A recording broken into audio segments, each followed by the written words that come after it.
Ministro Camilo, sessão direta de inconstitucionalidade 114, requerente o governador do Estado do Paraná, requerido a Assembleia Legislativa do Estado. Presidente, a sessão... Tem uma palavra? Tem uma palavra, presidente? Por favor.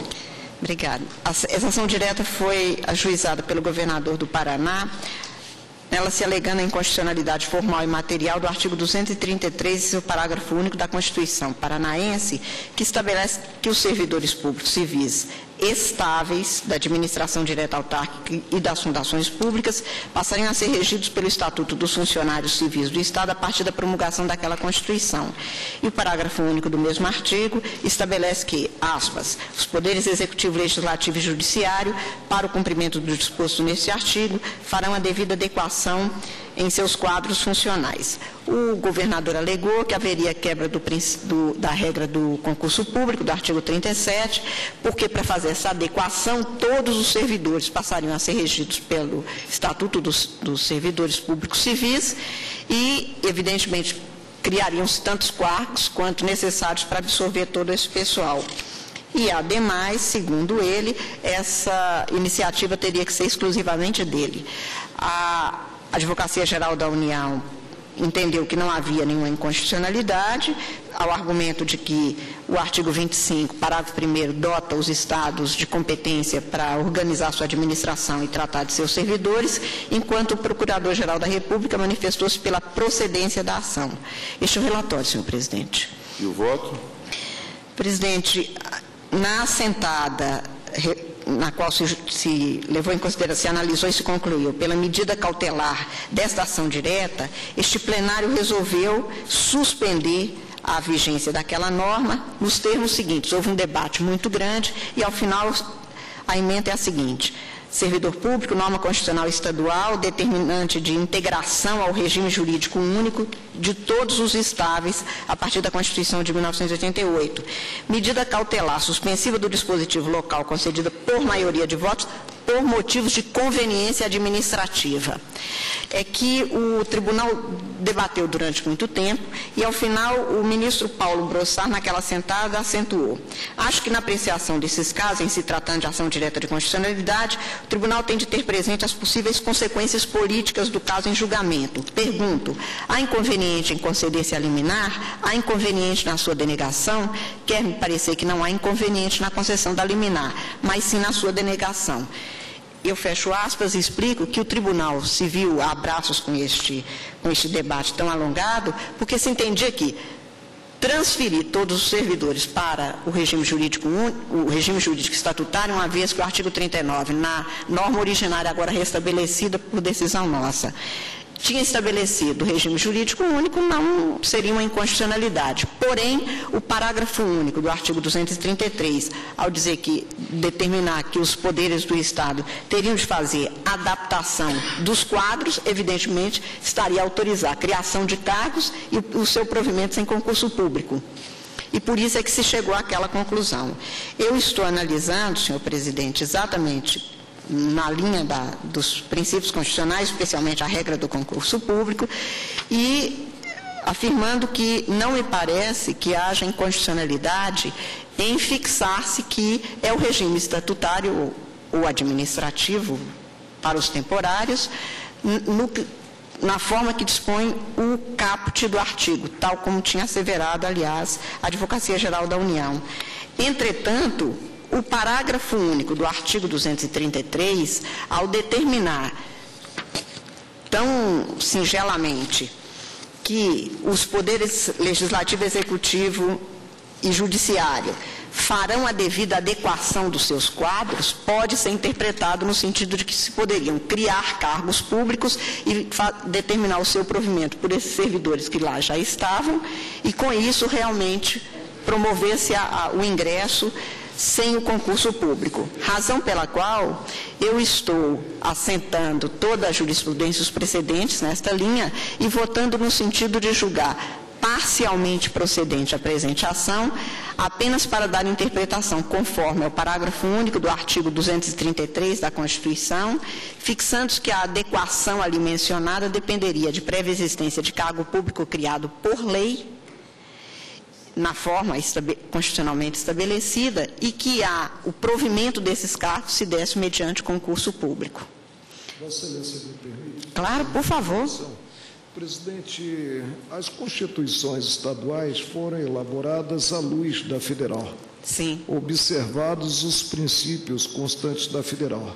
Nós não teríamos aqui uma forma de afastar a prerrogativa quanto ao início, a apresentação de projeto pelo chefe do Poder Executivo? Mas é porque foi constituinte estadual que fixou. Sim, mas mesmo assim nós tivemos uma situação semelhante quanto ao judiciário. Que daria inconstitucionalidade formal, Vossa Excelência diz. A Constituição do Estado da Bahia apontou um teto quanto às cadeiras do Judiciário Local do Tribunal de Justiça. E nós entendemos inconstitucional porque afastaria a iniciativa do próprio tribunal.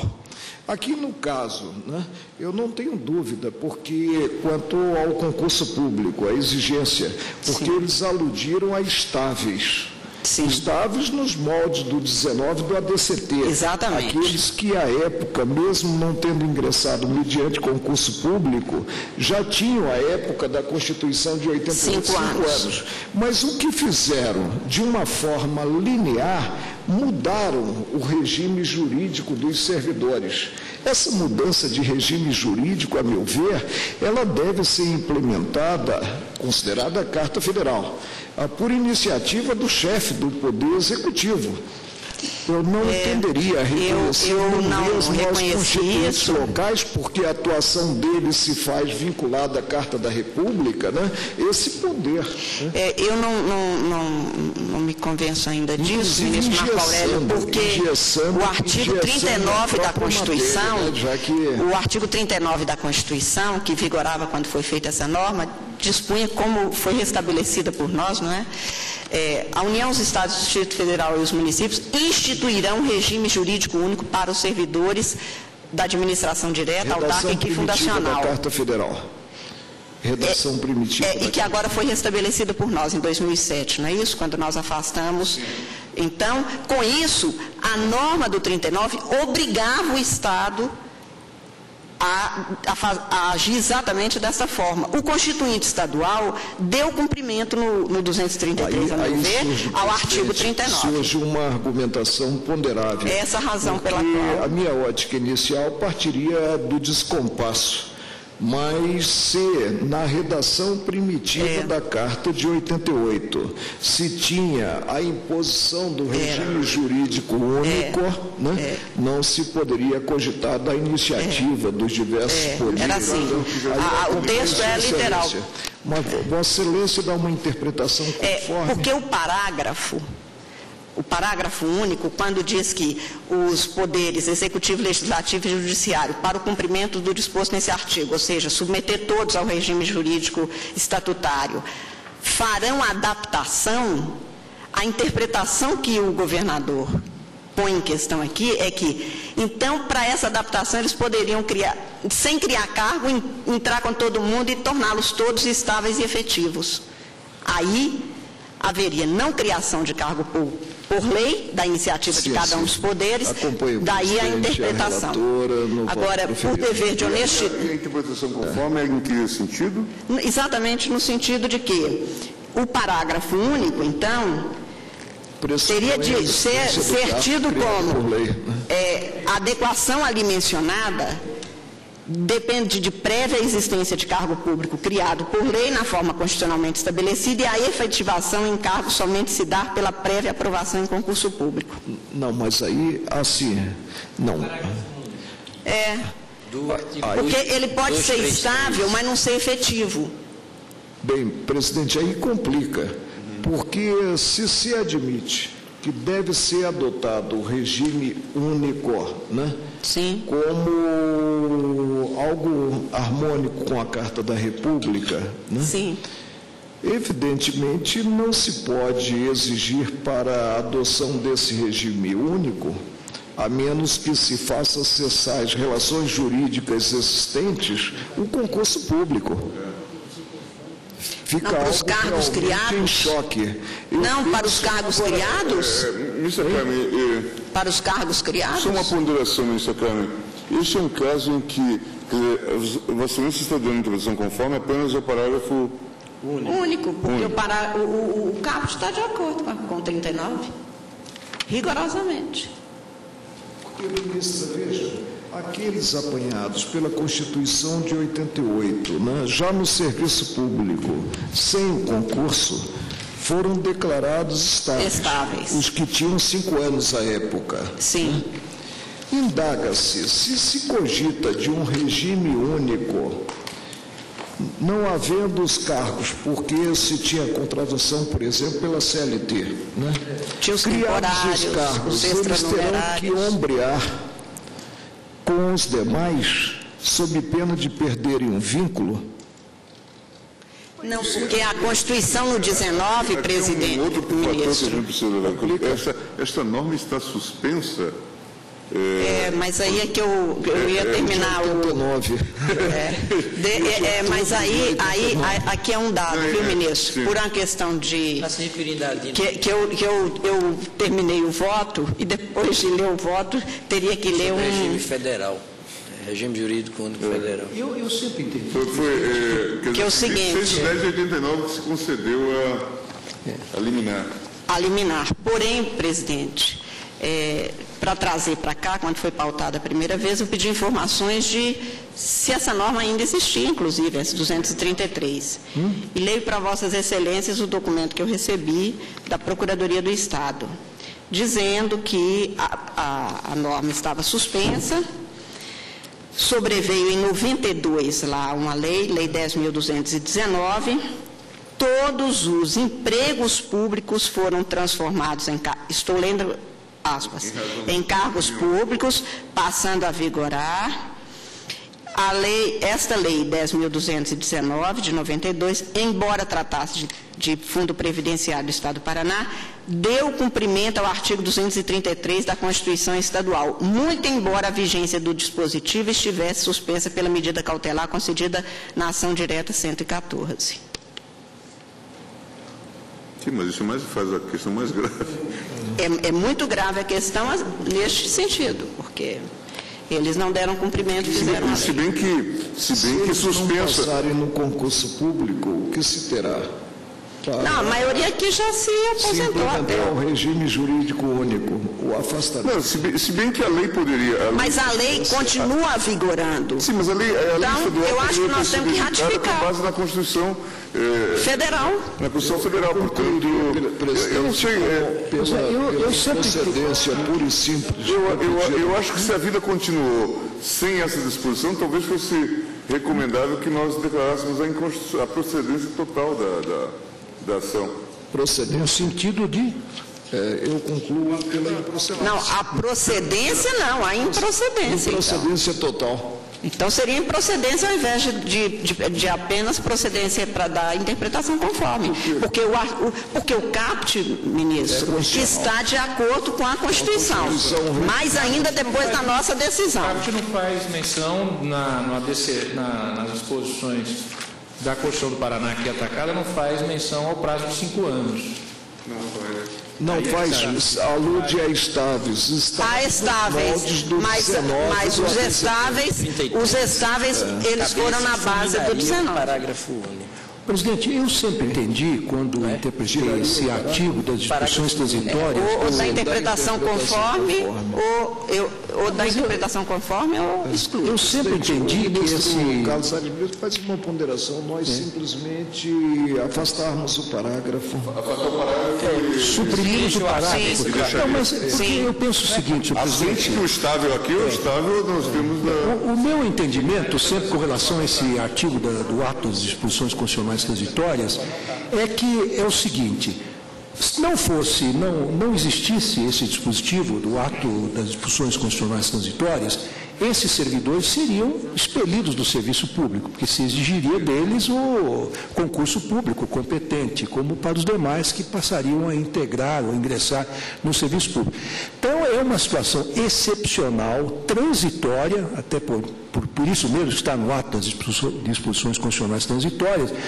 E o que acontece, e o que aconteceu em todas as administrações públicas, nos 3 níveis político-administrativos da Federação? Criou-se, em geral, um quadro de servidores em extinção. Eles continuam exatamente da forma como estavam, exercendo funções. Não foi assim no Brasil inteiro, não. A gente tinha aproximadamente de 20% a 25% de servidores nessas condições, do que foi apurado, então, 89, e vários estados fizeram concurso público para efetivar, uma vez que estáveis eles já eram, ao invés de criar esses quadros chamados suplementares, exatamente para que eles pudessem continuar com todos os direitos, inclusive a contagem desse tempo. Eu conheço isso é que aconteceu, situações várias, claro, em muitos municípios e tal, mas a regra era do concurso público e, inclusive, a consultoria jurídica que havia, então, na União, em 93 chegou a essa conclusão. Inclusive, esses cargos, essas funções seriam extintas na vacância, porque eles foram congelados. Pois é, só que neste caso, eles se transformaram em cargos. Criaram cargos. Não é isso se encaminhássemos no sentido de manter, na linha do que... Para mim, eu acho que é o seguinte, o caput continua, o parágrafo único, ou se declara inconstitucional, ou se não, a interpretação conforme. Mas, de qualquer forma, seria interessante a interpretação conforme no 230. Eu acho que a interpretação conforme tutela quem já entrou e confirma o que o Supremo já fez há tantos tempos atrás. Não diz o prazo, tem esse... O caput altura eles já ocupam cargos efetivos, né? E tem a situação regularizada. Isso vai declarar inconstitucional o parágrafo. O negativo. Sem estabelecer. O negativo aqui é um pouco... Eu acho que sim. Acho que é exatamente isso. A gente reformular a decisão cautelar. Quer dizer... Não, como eu disse, ministro Gilmar, uma decisão cautelar que acabou, depois de tanta discussão no plenário, saindo, é a primeira vez que eu vejo, por conveniência administrativa. Está expressa na emenda. Aí, vencidos os ministros relator, Sepúlveda Pertence, Celso de Mello e Célio Borges. Entendiam que era constitucional. Constitucional. Não, que não era o caso da cautelar. Portanto, assentando que tem que observar quanto ao caput, claro, tirar. Isso. Observar por 5 anos o critério geral e declara a inconstitucionalidade do parágrafo único. Tá certo, mas então, nós julgamos parcialmente procedente a ação, só que para extinguir, declarar inconstitucional apenas o parágrafo único. E aplicável o prazo do artigo 19 do ADCT. Mas então, de todo jeito, nós estamos dando uma interpretação conforme. A interpretação do vocábulo, né? É adequação. Uma interpretação que seja harmônica com 19 do ADCT. Isso aí está no voto, porque tem até a jurisprudência que eu citei. Isso está no voto que eu tenho uma larga jurisprudência que eu citei. Resgatamos a ideia de interpretação conforme de Vossa Excelência, né? Em relação ao caput, e eliminamos o parágrafo único. E declara, então, julga-se parcialmente procedente com a interpretação conforme e declara-se inconstitucional o parágrafo único. Assim, né? A unanimidade nos termos de voto da relatora. Essas questões simples, a gente fica sempre desconfiado. Temos eleitoral daqui a pouco. Temos que encerrar. Já passamos das 18 horas.